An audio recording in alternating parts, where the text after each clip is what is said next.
Good afternoon. My name is Yanti, and I am the Health Policy and Research Assistant focusing on birth equity with IMI. I'd like to welcome and thank everyone for joining us for the 6th session in the Doula and Perinatal Community Health Worker in Medicaid Virtual Learning Series. I cannot believe we are 3/4 of the way through this series. I want to begin by thanking our partners, Every Mother Counts, as well as our funder, the Community Health Acceleration Partnership, CHAP, for their commitment to advancing important perinatal health topics in the Medicaid population. We are able to offer this free learning series because of their generous and ongoing support. This learning series includes 8 monthly 1-hour Zoom sessions. Topics will address relevant policy issues with pre-session materials, supplemental resources, and invited subject matter experts. As a refresher, the link to today's pre-session materials is going to be placed in the chat.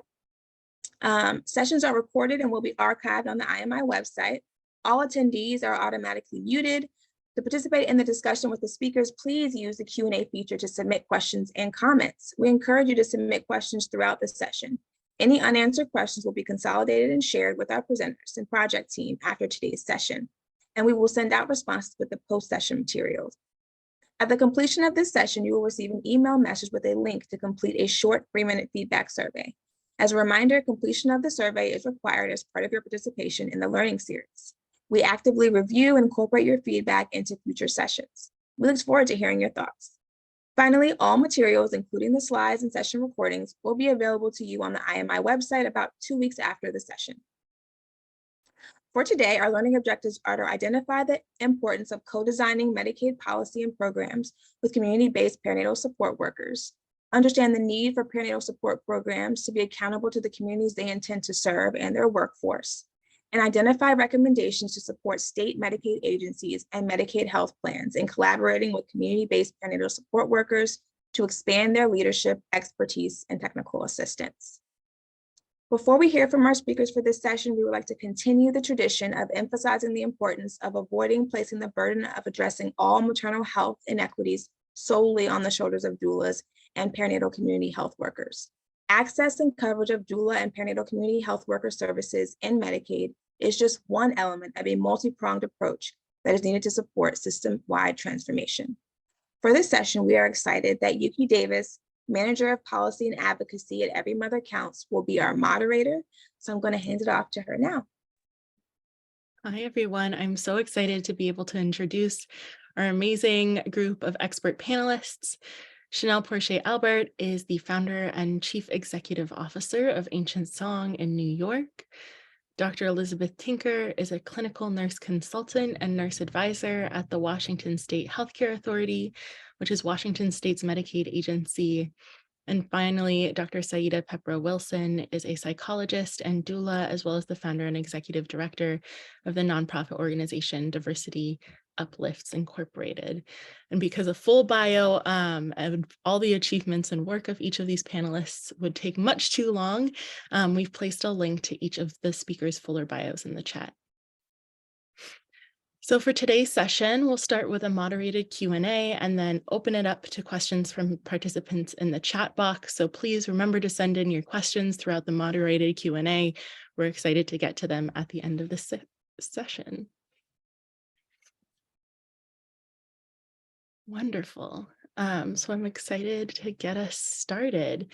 First off, we have a question for all of our panelists. I'm curious to hear what each of your experiences has been with community engagement and Medicaid program design for doula coverage in your respective states, and what's worked and what hasn't so far. So we'll start with Chanel, and you'll have 4 minutes each to respond. All right, greetings everyone, hoping that you are well in this cyber world. And so I am coming to you from New York State. And some of the things that have worked really well is just community engagement in terms of mobilizing community-based doula organizations, being able to speak to legislators and really get them to understand the role that Medicaid plays or could possibly play in addressing maternal mortality. The disadvantages have been higher ups, not necessarily following up on their word. And so we have had a lot of engagement with state Medicaid in which community-based doula organizations and others have given recommendations, and those recommendations have not been listened to or only partially listened to and implemented, as well as most recently, we had advocated for doula Medicaid reimbursement at 1930 to be put into our state budget with a 10 million allocation. And we went through a series of budgeting woes recently, and it was denied. And so doulas will not be in this upcoming fiscal year 24 budget. And so that just means that we have more work to do in terms of engagement and really getting community involved, even harder, and the consumer involved in the process to really mobilize and leverage what it really means to address Black maternal health care and maternal health care in general within the state of New York. Thank you so much, Chanel. I'll pass it over to Beth for 4 minutes to respond. Sure, thanks, Yuki. Hi, everyone. I am Beth Tinker coming. I like what Chanel's, I'll copy Chanel coming to you from. I'm coming to you from Washington State, where I work at our state Medicaid agency.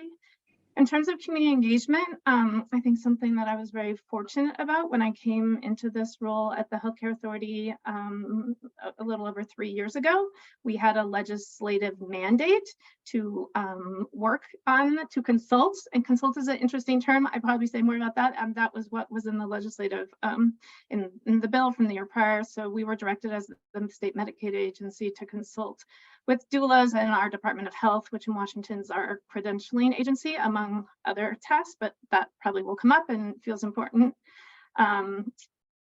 And so that was one of sort of the first projects that I worked on. I feel like we interpreted consults as closely as we could. I am not a doula and I cannot speak for doulas.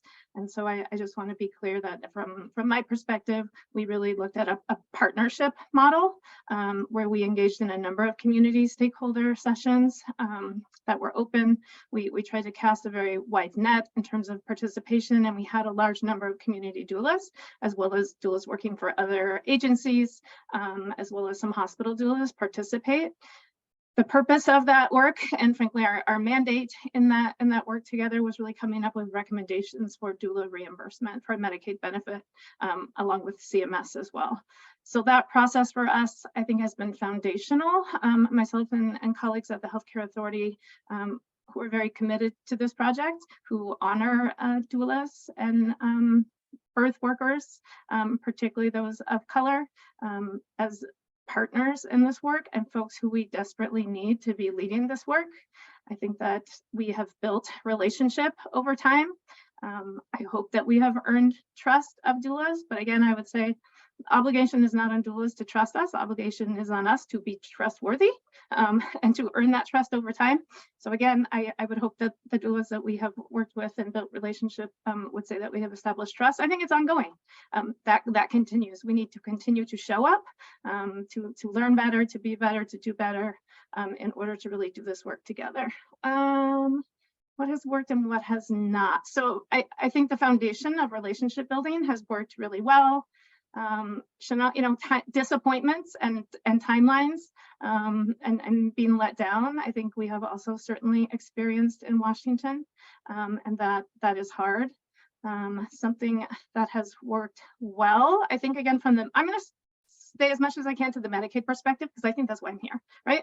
And that is my role. I think in our work with doulas, we have tried to stick to like giving options, right? So like in terms of, you know, estate plan and what our options were. And this is in that report, which was a pre-reading. Not that I'm expecting people read it, but if it's of interest, it's quite detailed. We very purposefully included minutes from the meetings that we had, everyone who attended. So it may be excruciatingly detailed, but we wanted to be very transparent. I think, again, transparency is a key goal of ours and something that we hold very dear. And so being clear around if there are places where we have options, what those options are, what that means, what trade-offs are, what, you know, talking through unintended consequences. I think that, again, that's something that we have committed to and will carry forward. One other thing that I think has gone well is we, the healthcare authorities, share with doulas and elevate this often, that we have a shared goal of what we want when we don't currently have a Medicaid benefit reimbursement for doulas in Washington, but when we have one, our goal is that those services are able to reach the populations who want those services, and particularly those that have been furthest from doula care and doula services. That may seem obvious, but I'll just say in some states, it may be that the goal has been either explicitly or implicitly to check the box on having a policy in place. And we have been very clear that that is not our goal. That is not good enough. And we've seen plenty of examples around the country where, yes, a policy is in place, but clients actually are not able to access their services. So I think that's my time. Thank you so much, Beth. And then next to Dr. Peprah, would love to hear about your experiences in California. Absolutely. So excited to be here. And I love hearing everyone else's experiences. It's so helpful to know that we're not in this alone, trying to do so much in our states.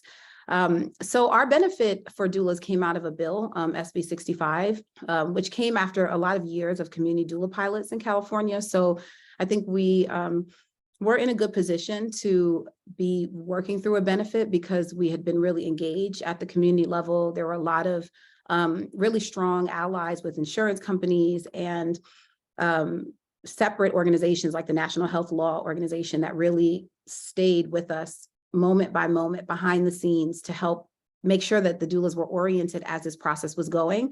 Because as I think Elizabeth mentioned earlier, you know, it's a very arduous process that doulas would not necessarily know about all these logistics with the state. And it really is for the state to do an orientation, but that's not what anybody realized that they needed to do. And so we needed a lot of assistance to even understand what we were facing as we were trying to communicate and negotiate. And we were not on an even playing field in the beginning. And so thankfully, we had a lot of support from our community advocates. And that really put us in a good position.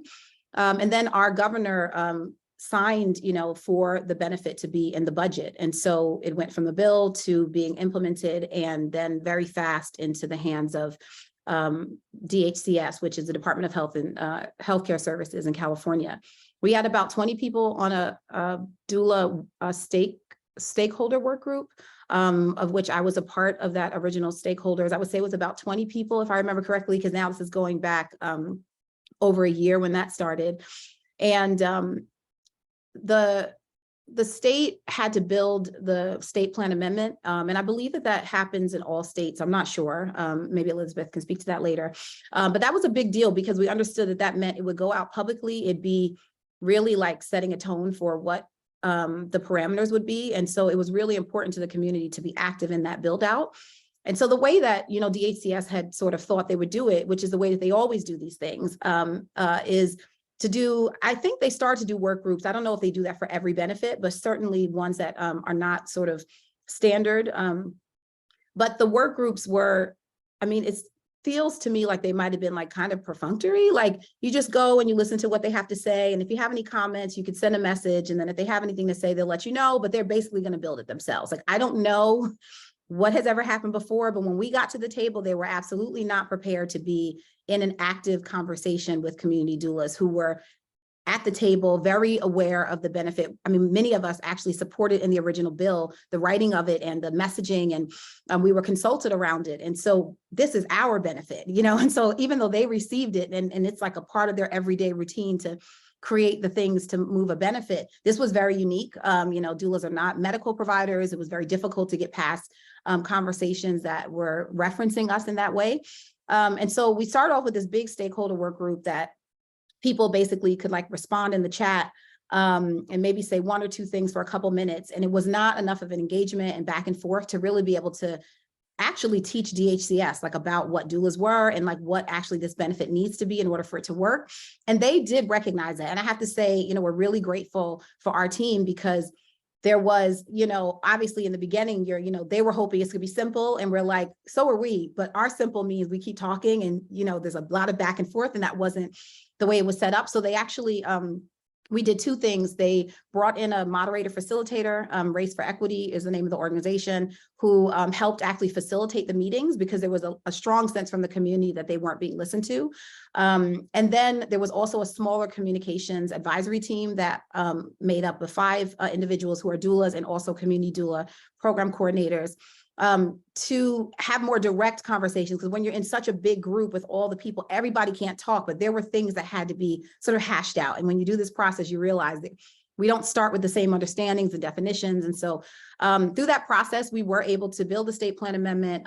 We feel really good, and we'll talk about that later when it comes to, things about some of the things that we were able to build out. But there are things that, we always, felt really clear for ourselves that we did not have the power. Like if there were things that we could have made the rule for, and we didn't have to work within the parameters of the process and the Medicaid system and regulations that are beyond our control. There are things that are barriers that are inherent in the process. But there are ways that it could be mitigated. And we feel like we really did a good job with that where we could. We pushed everything, and they'll tell you, if you speak to our DHCS team, we all went in the trenches together, but we came out really with collaborative understanding, and that was successful. And our benefit came out January 1st. So technically there is an application process. Doulas are able to start enrolling. However, that is its own process, right? Like to get the community workforce together, to have people understand or even be interested in a benefit that is regulated by the state. That's not the culture of doula services. It's very independent. Most people have been business independent, sort of like business folks, but not necessarily business owners in that way, particularly in California. They might be being paid through Cash App and PayPal and, exchanges. And so actually having to do billing and some of these other things around implementation is our current challenge. And getting people through the application process, which includes a lot of things that we were not aware of that would be a part of the process on the application side, because that's like a different department. So that's the other thing, is like, there are so many stages. And even when you think you've gotten through one thing, there's another thing. So currently there's a doula implementation work group. I sit on that as well. And we're in the process of, supporting everybody on all ends to get through this benefit. Thank you so much. That was so helpful. And clearly we have so much to dig into as a panel. To go back to your point about how many different steps in the processes there are and how completely new being a part of this system is for community birth workers, I wanted to ask everyone what you all think doulas need to know about Medicaid to be able to explain, participate, and have agency in these systems. And how do we build health systems literacy among different community-based perinatal support workers? So we'll give everyone 3 minutes to respond, and we'll start back with you, Dr. Peprah. Well, I said it a little bit, but I think there needs to be a really strong orientation for the doulas and the community stakeholders about the process held by the state and individuals that are going to be participating in that. But it will be really helpful if they also understood the process between Medicaid and, because we call it Medi-Cal in California, so Medicaid and the managed care process. Here, 80% or so of our Medi-Cal participants are through a managed care. So they're through Kaiser or Blue Shield or something like that. And that means that even though we're building out a process with our Medicaid process, there's a whole new process that will have to be with every single insurance company that exist in your area. So in a place like California, we have colleagues that were really supportive with us who are from Florida, the Doula Network, just trying to give us ideas about what they've seen in other states. And in some of the states, there's only 2 other managed care plans. So it's very easy to build out a process because maybe they could share the process, or if they have 2 different processes, okay, you've got to learn 2 things and apply through the Medicaid. Well, California has like 58 different managed care, I think, organizations. And so my area alone, I think we have 5 in proximity to doulas where they're serving. There could be 10. So that means they have to apply and enroll in all these different processes. And just understanding that that is what you need to negotiate and be in conversations about in the beginning, you'd have to understand that. And we didn't know anything about that when we started. And so we were really focused on the Medicaid build out and the state plan amendment. And then we realized that just goes to a bunch of insurance companies that get to do whatever they need to do with it to build it out for themselves. And that's a way bigger process. And the state, at least in our state, doesn't hold that. I mean, they give them directive and that's it. And then it's like between you and the insurance company, like it is for every physician that's out there and every, clinic that's out there. But doulas are not physicians that have, medical office assistants and insurance billing people and all of these systems, right? They don't even have, most of us don't have MPI numbers. We don't have insurances. And so there's so much that is going to be needed if you become a Medicaid doula, that if people understood it from the beginning, they could start preparing, they could start, asking questions about that and maybe see if it's possible to push back anywhere where you can for some of those things that are necessary. And I'll stop there. Thank you so much. Over to you, Chanel. So I would just veggie back off Dr. Peprah. Where Ancient Song is also located in the state of New Jersey, and I think a lot of the things that people didn't know was the fact that you would have to go through that process of getting contracted through every single last managed care plan, along with the Medicaid process in and of itself. But I also would add to that, just understanding the policy landscape as a whole, right? And what does it really mean to build alliances and allyship with legislators, right? Because those are the individuals who essentially, right, it's going to go to them first, right? So really allowing and building a relationship that can really be a cornerstone to understanding what it really means for community-based doulas to really actually do their work and be in the practice of that, but not just as individual doulas, but also community-based organizations, because it helps with when it comes time to really push that bill through, having those alliances, right? And so, who's your respective champions within your state who have been championing things around community-based models of care, who are on health committees, who are on the women's committee. All of those individuals are really key to building relationships with in order to really push forward a bill that you really want to see, right? And so what has happened on numerous occasions with, and not just in terms of just pushing the bill through, but also once it gets to the governor's office, those folks really driving home the importance of the work that you do as an organization and as doulas, and what you need in order to be able to sustain yourself. And so one of the things that I've noticed is consistently lacking is the fact that folks don't understand the roles of community-based organizations and just their functionality. And so understanding while you are also lobbying for Medicaid doula reimbursement as individual payers, you also really need to think about the structure of organizations, right? If you're an organization who's doing this work, what does it mean for you to maintain sustainability while having, contracted doulas or salary doulas who are working with you and being able to pay them in a reasonable way, but also being able to recoup your funding should Medicaid claims get denied and or only partially paid. And so really want to lift up the allyship with legislators, knowing the landscape and the policy landscape, and really working towards advancing your goal, even though if they're not listening or they appear to be listening, but really pushing and having those people in your corner can help it to go even a step further. Thank you so much, Chanel. That policy and advocacy literacy is so important in addition to that health systems literacy too. Beth, I'm curious from your perspective from Medicaid, what your thoughts are on this question. Yeah, I get so distracted listening to my talented colleagues. I'm like, oh, I'm gonna have to talk, and I'm not like thinking about what I'm gonna say. So something I didn't notice when we had our prep session about the way we phrase this question now, I'm like, because what do doulas need to know about Medicaid? For all my Medicaid colleagues out there, I think we need to reframe that about what do we need to be providing to doulas and other partners about right? Because like, who owns this responsibility?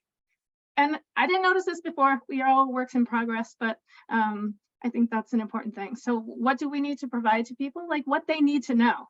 And I think that's evolving. When I think back around the work like 3 years ago now that we did in Washington with doulas, I think we did, you know, like this is a state plan. So for everyone, the state plan, Dr. Peprah Wilson mentioned it. So that is each state's Medicaid's agreement with CMS at the federal level to what benefits and services we can provide that can draw down federal match. So it's the state plan is a very important thing.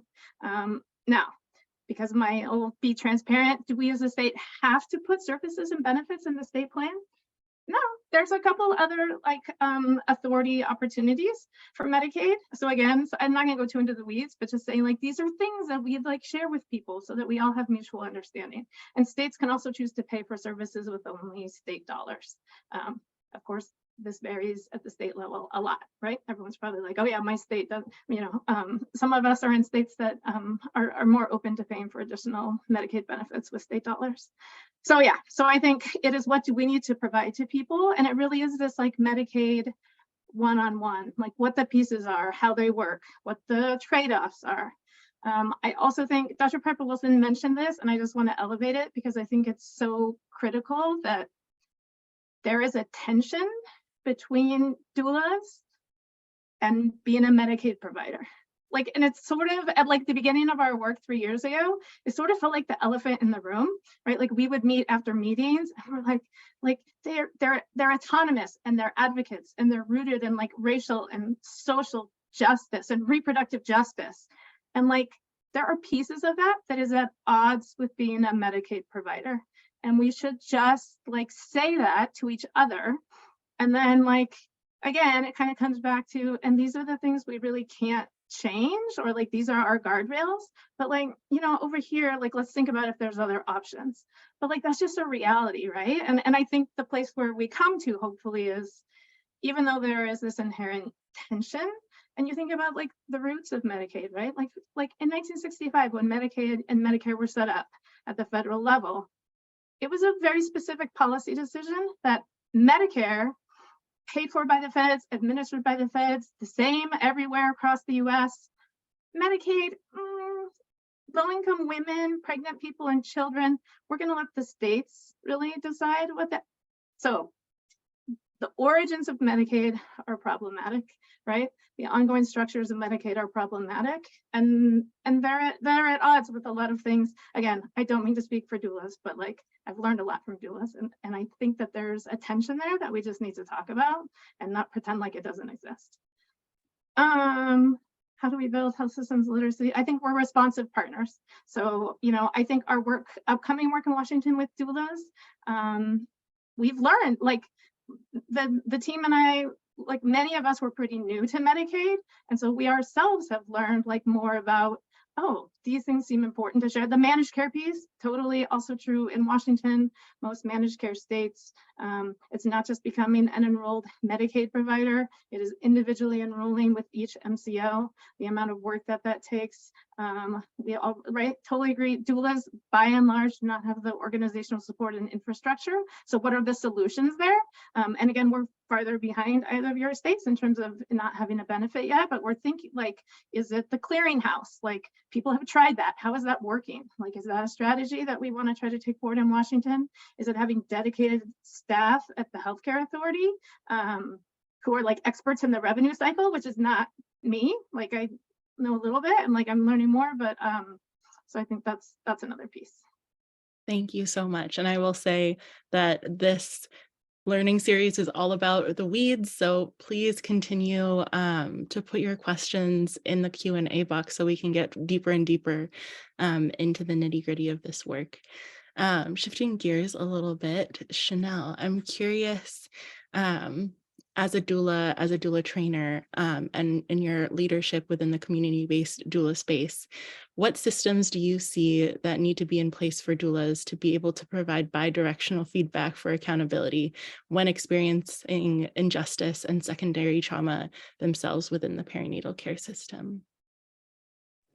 So I think there needs to be a two-pronged approach to that. So I would say on a state and city level, there needs to be specific offices, one, that center maternal health. What I've noticed is that there's been a lot of legislation around creating MMRCs in order to review cases, but there's never really anything concrete to really center someone and sharing their lived experiences around what is actually happening. So like, for instance, within New York City, we have the New York City Commission for Human Rights, right? And so there's a human rights infraction, you can go and you can easily submit a case, you can, and whatever your grievance is, you can do it anonymously, or you can leave your information so that they can follow up on it.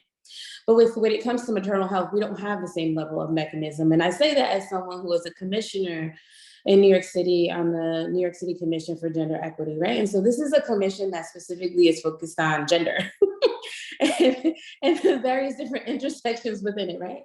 And I sit as one of the co-chairs for the reproductive health section, and I've really been trying to strive to creating an accountability mechanism within that office to really center the voices of Black women and pregnant people who are birthing, but also birth workers, right? So when you are in a hospital-based institution and things are happening, how are you able to have some form of accountability to that?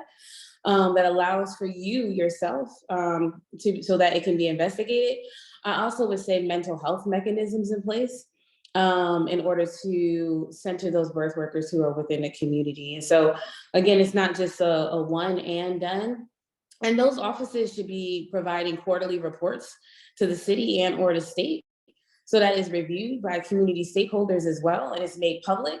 So that there is a level of accountability of the institution to the community members who are going within them, but also to the birth workers who are providing those services. And that is something that has been grossly missing when we start to talk about actual implementation of how these programs are going to work. And so we get to the part of the policy, we get to the part of, the Medicaid and the bill getting passed, but when it comes to implementation and accountability to ensuring the safety of those who are involved, we don't really give it a second thought. And so I really think that has to be lifted up.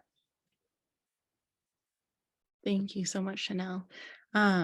Over to Beth, you've mentioned kind of the pace at which this process in Washington state to set up a benefit has been going. I'm curious to hear why it's been so important for Washington state to move really deliberately through implementation and design and implementation to ensure that doula Medicaid coverage is effective and equitable. And you'll have a couple minutes. Sure. I'm going to cheat really quick though, because I forgot something really important on the last question. I also think Medicaid partners out there, when you're meeting and partnering with doulas, try to bring the people, the experts from your agency to those meetings who can speak to the content of the meeting and many of the questions we often know, right? I'm thinking of a meeting we had around like our initial fiscal modeling, and we had the person who did that modeling come to the meeting. I say this because I think it gets very frustrating for community partners. Medicaid's complex. You're not going to have everyone there who knows the answers, but if it is always, I don't know the answer to that, I'm going to have to take that back. And these are people largely volunteering their time. I just think that's a problematic way that we sometimes function. And so to be thoughtful about that. Why is it important for Washington to move deliberately? I think, so we in Washington, like our goal is implementing a doula benefit that increases access to doula care, doula services to the populations that are the furthest from the best perinatal outcomes, BIPOC.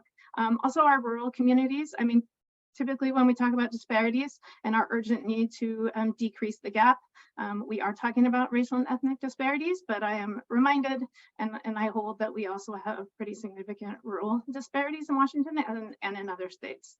So if that is the goal, the only way that we are going to get to that goal, in my opinion, is by centering the experts in the policies and the programs and the transformation solutions, which in terms of doula services are going to be doulas. We can do it a different way. I think many states have, and probably for reasons, right? Like we behave in ways that we do for reasons, because, and it might be for us in Medicaid, we are sometimes a little, I'll speak for myself, stuck between our commitment to our goal and our community partners and what our authorizing environment wants. And that is, where is it? We've been waiting a long time. Why are you guys not moving so slowly? And so it is a challenge to be in that space sometimes. I think it is sticking to consistent language. And really, I think the primary one is, if we are serious about addressing racial and ethnic disparities in birthing people and birth outcomes for infants, we have to invest in strategies that actually there's evidence behind them that they're going to be effective in addressing those disparities. And I'm putting my money, my number one, my pocket, the most money I have on doulas. But it can be difficult for Medicaid staff. We do feel that in Washington. We have folks that we are responsible to who very much would like us to already have had a benefit. So I'll just say that. Thank you, Beth. And a reminder to keep asking follow-up questions and other questions in the Q&A box so we can get to as many of these meaty questions as we can, or veggie questions that we can. Dr. Peprah Wilson, you mentioned a little bit about the California process, and we did have somebody from DHCS on a previous session, but I'm curious from your perspective, what has it been like to build internal champions within state Medicaid agencies or even health plans who are responsive to the desires, demands, and priorities of community-based doulas and birthing people?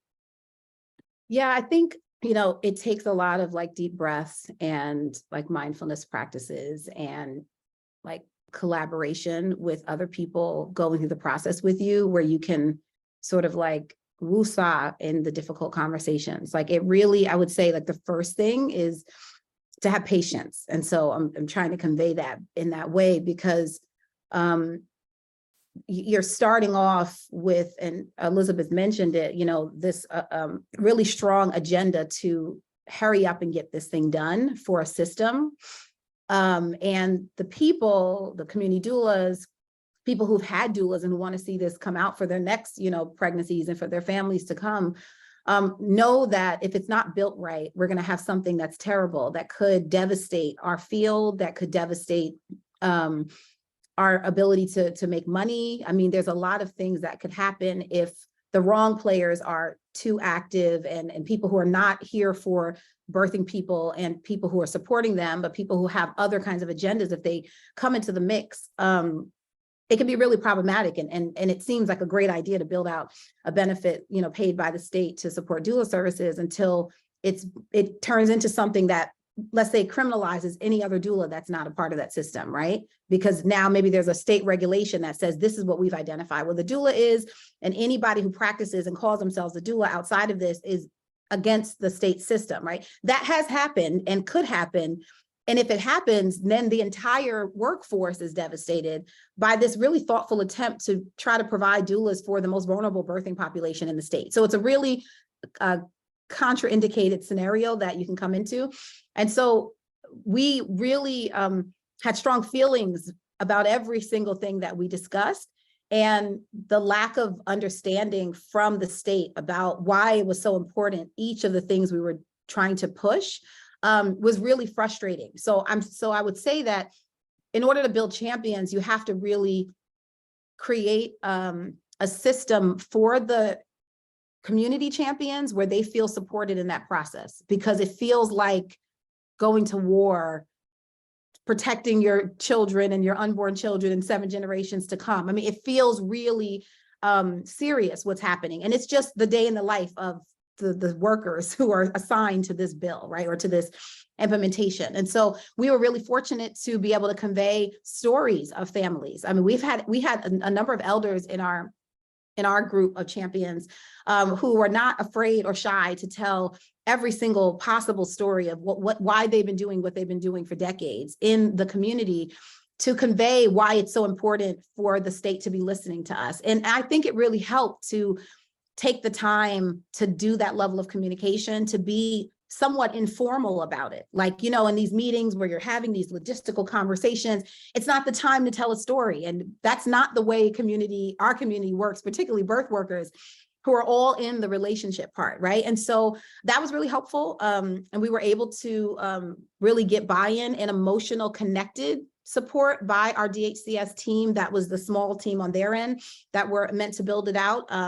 And so that was really helpful. I would say you also need to have relationships with lawyers, like attorneys that understand health law, because a lot of health law stuff comes up that you would otherwise not know about. And so we had national health law supporting us. That was really great. And they were championed way before the bill came out. They supported even in getting us to that level.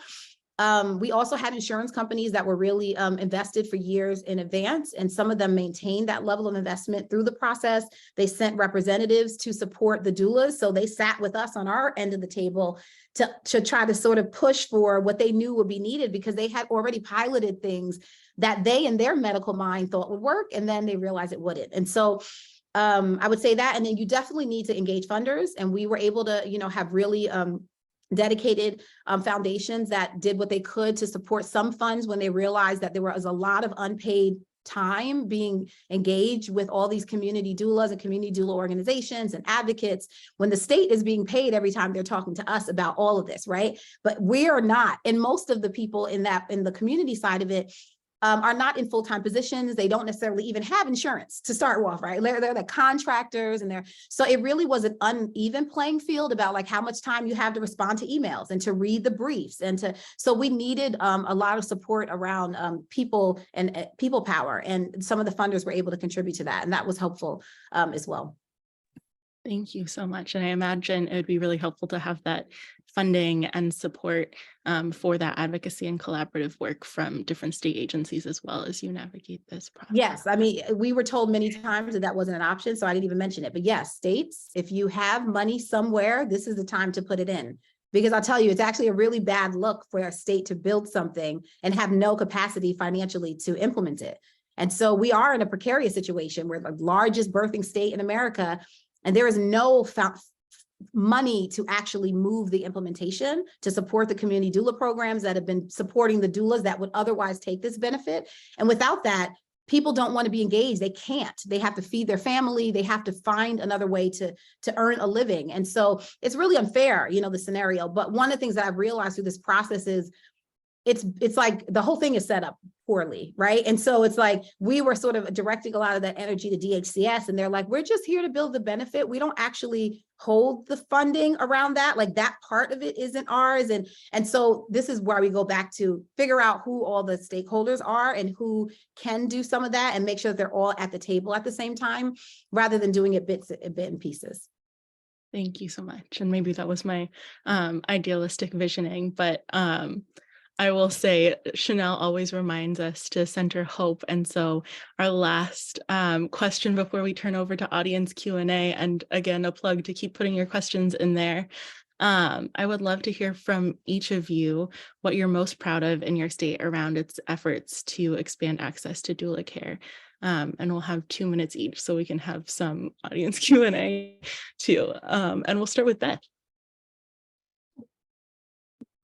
Two things. Okay, two things I'm most proud of in Washington. I think one, that we have not just pushed to implement or start with something and you can change it later, which is an option. I think there's significant cautions around that, but not to say that that's never a possibility. But I think we have very much stood behind doulas, amplifying, elevating, supporting, providing technical assistance. I think that's the appropriate role for us at this point. So I'm proud of that. I'm also proud, so currently in Washington, our doulas sort of under the umbrella of the Doulas for All Coalition. They are wonderful people if you don't know them. They are working with our Department of Health on establishing a voluntary credential, and the doulas have invited myself and some of my colleagues at the Healthcare Authority to participate in that work. That feels like a big success. And we have made a lot of effort to be present there in those invited spaces that don't belong to us as colleagues and partners. And so that's something else that I'm proud of. Thank you so much. And then we'll go to Dr. Peprah Wilson and finish up with Chanel. Okay, so we have no supervision. So no supervision requirement in the way that we consider it. So, right, there's nobody standing over a doula saying you can do this, you can do that. But it was satisfied by a recommendation letter that we were able to negotiate that it can be any licensed provider. So that includes like a therapist, a chiropractor, like anyone that within their scope could make a recommendation, which is really important because we really wanted it not to be held in the medical side so that it only could be a doctor or it only could be a nurse, because that could be really, you know, a prohibition around people being able to use the benefit. And so it's a letter of recommendation only. That was amazing. No pre-authorization. So that did come up around that. And I think it's really important because as we know, to get a referral for something and to have to be pre-authorized for something, you're now waiting for the insurance company to say that it is okay. So we were really excited that we were able to mitigate that. There's no certification requirements for California. So this is a big issue for us. In particular, I think every state has to deal with it based on what their local doula climate is. But in the community doula world that we have been in, the certification processes that most people have as doulas were, you know, created by mostly white-led organizations that we didn't feel represented what was needed in the community-based work. And so a number of really meaningful trainings and standardizations have been created at the community level. And we wanted all the doulas that are already working with Medi-Cal populations and in the community to be able to have access. So we have really clear training requirements and standard requirements, but not a formal certification. And so that would, you know, mitigate any barriers for people who didn't have some kind of formal certification, which costs money and it takes certain amounts of time.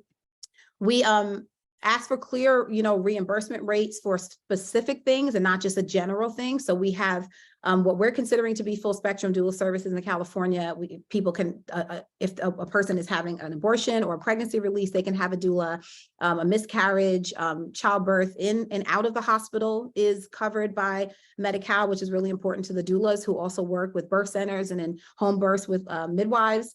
Telehealth was covered for every single process because through the pandemic, we all experienced that we were being utilized all the time in a telehealth manner, and that there's still a lot of prohibition for doulas to have access in the hospital in a lot of places. And we didn't want it to be that doulas couldn't be, accessed through this process. So telehealth is also a part of ours.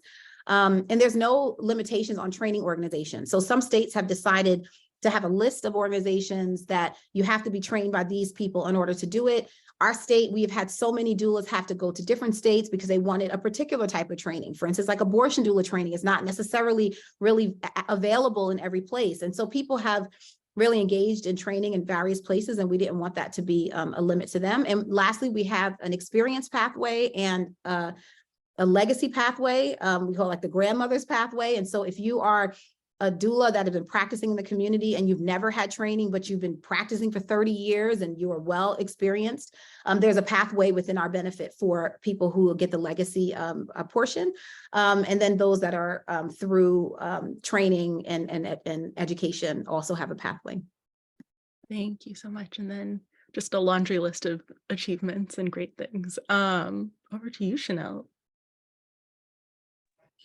So I would say within New York State, although we do have a doula pilot, we don't have Medicaid rolled out. But I will say just throughout the whole implementation or proposed implementation process, what has been really rewarding is the ways in which community-based doula organizations and individual doulas have really galvanized together in order to create relationship building, again, with policymakers, with individuals who are within the states. And so it's not of any fault of the doulas or the organizations themselves and not really wanting to come together and to make the things work.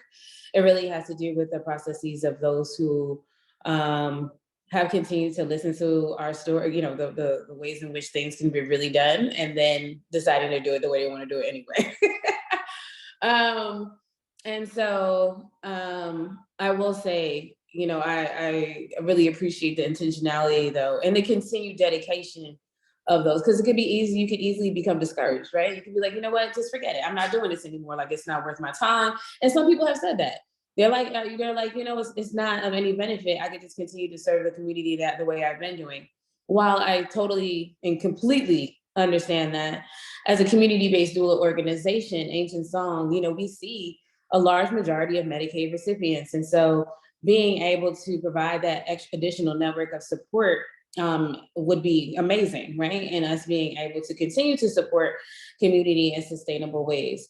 Within the state of New Jersey, there are certain organizations that are listed, but what has also been added is additional training. So say, for instance, you were not trained with one of those particular organizations, then you could go through a pathway of taking these additional trainings to become a Medicaid doula provider within the state. And I will also say that, New Jersey is really expansive, and I don't think people really know that.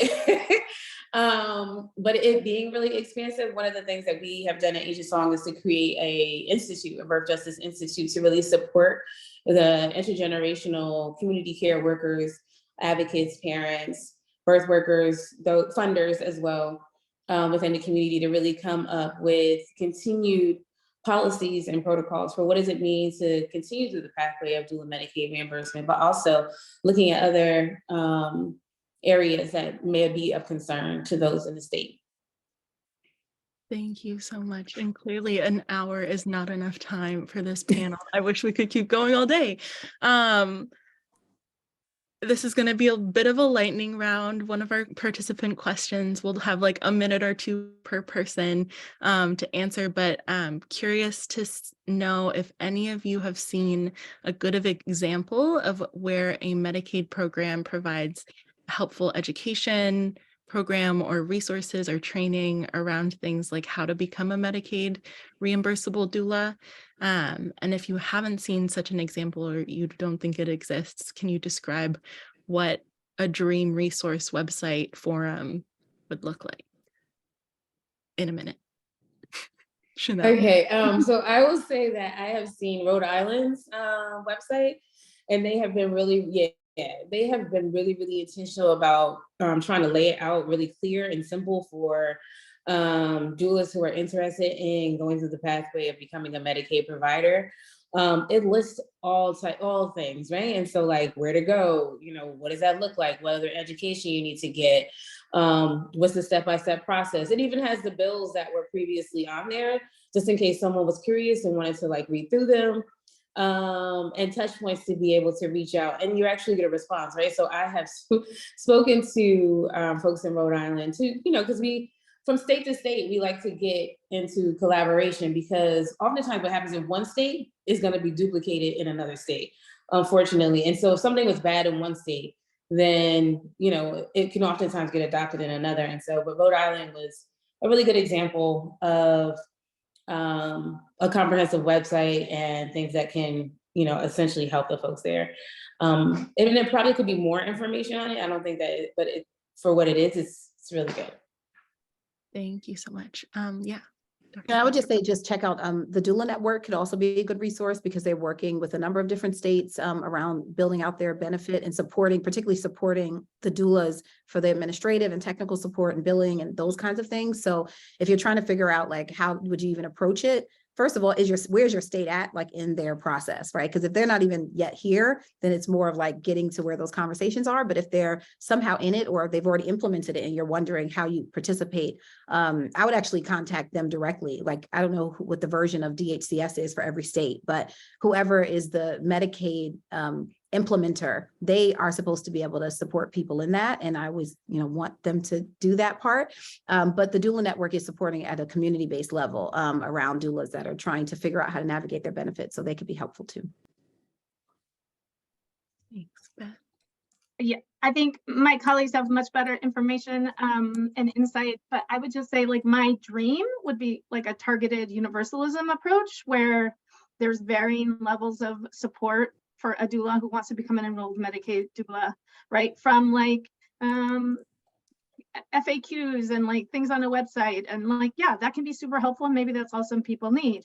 If other people need more like one-on-one technical support, right? Then how could there be a way that we could provide the level of support that folks need? There are such barriers to becoming an enrolled Medicaid provider. I know frequently in this space, people point to the rate, which has also been a significant problem, but I think we sometimes have underappreciated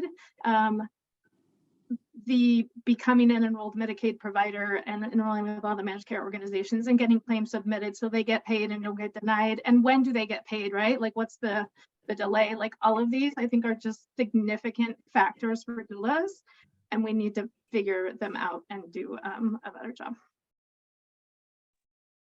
Thank you so much. I know we're getting towards the end of our time, but I have one more question to kind of wrap up our time together. Given how diverse the audience we have on this webinar is, we have state Medicaid agencies, folks working at the federal level, health plans, doulas, and other advocates. I'm curious if, is there anything else from each of you that you would like to say or share with this audience about accountability and community engagement around Medicaid before we wrap up? I guess I would say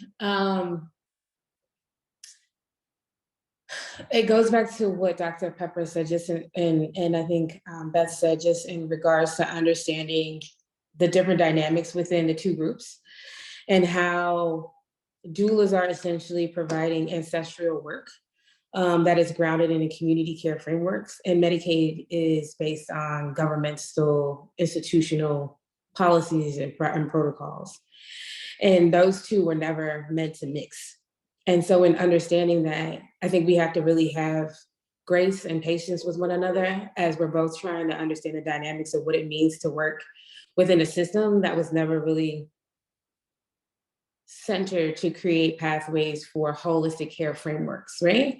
As well as understanding that when you're talking about traditional ancestral work and you're trying to incorporate it within a system, and it's a system, that there are going to be roadblocks to that. And I think it will require open mind on both sides and the willingness and the courage to do something that hasn't been done before. Because a lot of times the conversation lands on, well, we can't do this, right? But what I like to remind people is that everything starts from an idea and a concept. Like nothing was done before, right? And so it's those brave individuals who are willing to say, listen, you know, if we're really trying to center the humanity of the individuals and ourselves within the context of the work that we're doing on a city, state, and federal level, but also on a community care framework. And we're really talking about transforming the lives of individuals by providing that in an expansive way, that we have to be able to break down these barriers or these invisible barriers that we feel are in place in order to really center conversations where we can really build up true equity and accountability and justice models. And that's what it really truly means, to meet people where they are, not where we expect them to be. And the same goes, and so we say that for patients, the same goes for us as we are navigating within these spaces of understanding policy and practices, but also understanding the policies and practices of community-based doula work and how ancestral and connected to and rooted it is in the history and the identity of the individuals who are practicing those things. And I think that when we're able to do that, then it will become easier for us to move the process along. But if we're not willing to humble ourselves across the board, then that will never take fruition and will never happen. Thank you so much, Chanel. That was a powerful moment to end on. And I think, unfortunately, because of time, we do have to end on that, but I do have chills, and I feel like that's the perfect way to transition out of this panel. Thank you so much to each of you for participating and sharing so much of your wisdom and expertise. I've learned so much from this conversation and from each of you, and I'm really excited that we were able to share this conversation with a broader audience as well. I'll hand it over to my colleague, Andrea McGlynn, who is the Associate Director of Programs at IMI, to close us out. Thanks so much, Yuki, and thanks to all of our wonderful speakers. I've had the privilege of working behind the scenes on the first 5 sessions and working with the team to share your questions with the speakers and making their responses available to you after the session. So thank you again for asking so many wonderful questions. At this time, we would like to ask you some questions. Please complete today's brief 3-minute feedback survey, which you can access through the link just placed in the chat. Everyone should have also received an email with the link to complete today's survey. And if you didn't receive the email, please contact IMI team member Yanti Wheeler, whose email is on the slide. As a reminder, completing the evaluation is a part of your participation in the learning series. We actively review and incorporate your feedback into all of our sessions. Finally, all the materials from today's session, including the recording, will be made available to you on the IMI website a couple of weeks after today's date. We're thrilled to announce that based on your feedback, session 7 of the Doulas and Perinatal Community Health Worker and Medicaid Learning Series is Building the Doula and Perinatal CHW Workforce Through Collaborative Systems of Support. This will be on Thursday, June 1st, 2023 at 3 p.m. Eastern Time. Keep an eye out for the pre-session email, as always, with the agenda and required pre-session activities. If you haven't already, please remember to add Jennifer Moore to your email contact list to ensure that the series emails are not sent to spam. Her email address is also posted on the slide. Thanks again for your participation, and we look forward to seeing you at session 7 on June 1st. Thank you.